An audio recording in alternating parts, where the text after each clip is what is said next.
what was your inspiration for choosing entrepreneurs?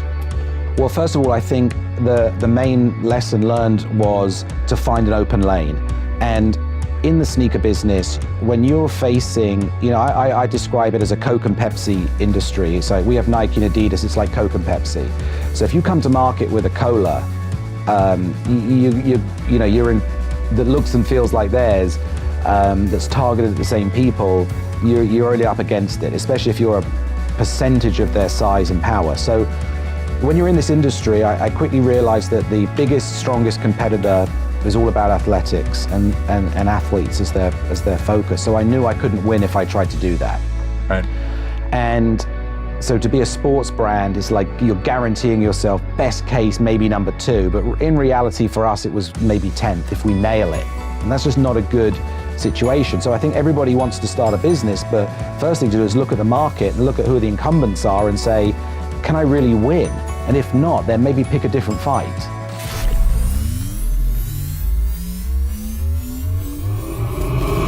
Welcome to the Unleash Success Podcast, where we break down the secrets of success to give you real tools and strategies that get real results. And now, here's your host, Corey Corpodian.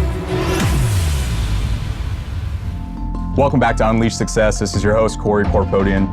Today we have the honor of interviewing Barney Waters, who is the president of K-Swiss. K-Swiss has been around for 50 years, but they are revolutionizing the industry right now with a recent partnership with GaryVee, providing shoes and sneakers for young entrepreneurs and hustlers. Barney, thanks so much for coming on the show. Thanks for being here. Thanks for having me on.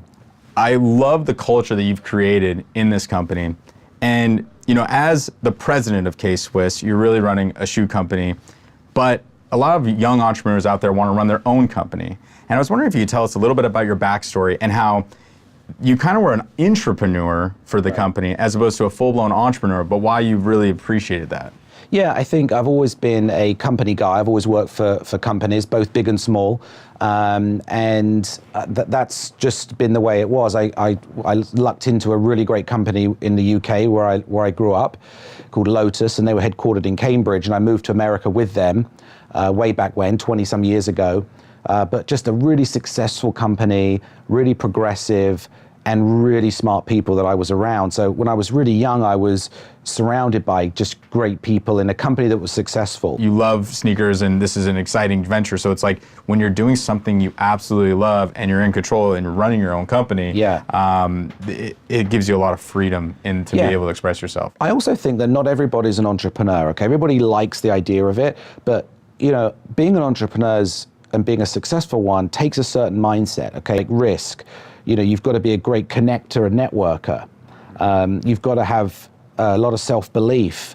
You've got to be really persistent. You've got to you've got to hear 10 no's and be able to go back for the 11th. Are you that person, or are you the person that someone says no 3 times? You're like, well, it was worth a try. It was worth a try. I gave it a good go. Right. You may not be cut out for it. So not everybody's necessarily ready to be an entrepreneur, but I think we're and I'm part of this, creating this sort of vision of anything is possible, and it's true, it is possible, but ultimately I think you've got to be happy, and it can pay to go get the skills first. So I remember a builder when I was a kid. There was a friend who was going to be a general contractor to build houses, and he said, I'm going to first go and be a bricklayer, then I'm going to be a plasterer, then I'm going to be a plumber, then I'm going to be, so by the time I become a general contractor, I know everybody's jobs, and I know when they're pulling a fast one, or when the pricing is right, or the job's done right, because I've done every job. And right. It's similar, if you're going to go run a business, maybe, spending a little time understanding each of those facets of business, whether it be supply chain, finance and accounting, marketing, product development, social media, and you can learn those skills in a company environment and then be way more prepared to do your own thing. Absolutely. Real quick too, because as an entrepreneur, one of the things I heard that you said is you just cold emailed GaryVee and kind of pitched him on this idea. Yeah. But that's pretty inspirational, because I'd reach out to a lot of people, but sometimes people are afraid to reach out. Yeah. Why did you just pick GaryVee, and how did that transpire? Well, I was looking for a while of who could bring this position to life about young entrepreneurship, and it was really difficult to find someone who was culturally relevant, i.e. cool and young, and someone that kids want to look up to or want to dress like, and someone who was a real entrepreneur. I couldn't come up with anyone. I could come up with some great entrepreneurs, and I could come up with some great culturally relevant people, but I couldn't find the combination. I mean, probably the one I really thought is that guy is someone like Pharrell. Oh yeah. But he had just done a big deal with Adidas and has since done really well with that. So, but he's a guy that I think is credibly can pull off being a business brain and and he's super cool. Yeah. So I just couldn't come up with it. And this guy GaryVee kept coming up in my searches as like, he is the guy who's living this and talking about it, and he's the voice on social media. So, but I was like, wow, he's a 40-year-old guy. He doesn't look like what I think an influencer is. Okay, but the more I kept coming back to it, I'm like, well, he's influencing. That's when I reached out. So eventually I'm like, it's undeniable that he is that guy. Yeah, absolutely. And so, I cold emailed.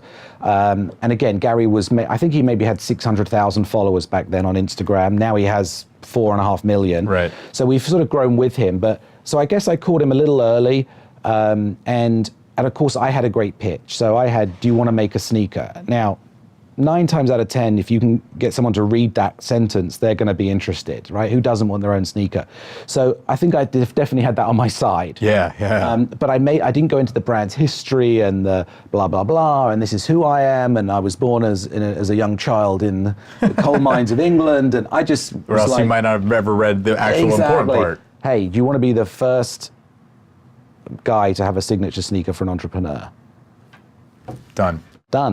And they wrote back real fast. Yeah, let's do it. And so we met, and the rest is history. You've achieved incredible success turning this company around over the last 2.5, 3 years. For you, what is the next level of success? I wanted this to be a sustained growth, sustained profitability. I think turning around once is you got to like live with it for a bit to make sure it's sustainable and momentum builds, and eventually once you go over that tipping point, the momentum runs itself, and you end up keeping up with it. I think once that momentum's going on its own, I'll feel like, okay, we're getting somewhere. So the story's not done here on what we're doing, and maybe at some point down the line I'll look for another one to fix. We'll see. Awesome. Well, thanks so much for coming on Unleash Success. My pleasure. Thanks for having me. If you guys enjoyed the show and learned something of value, the one ask that we have is please go subscribe.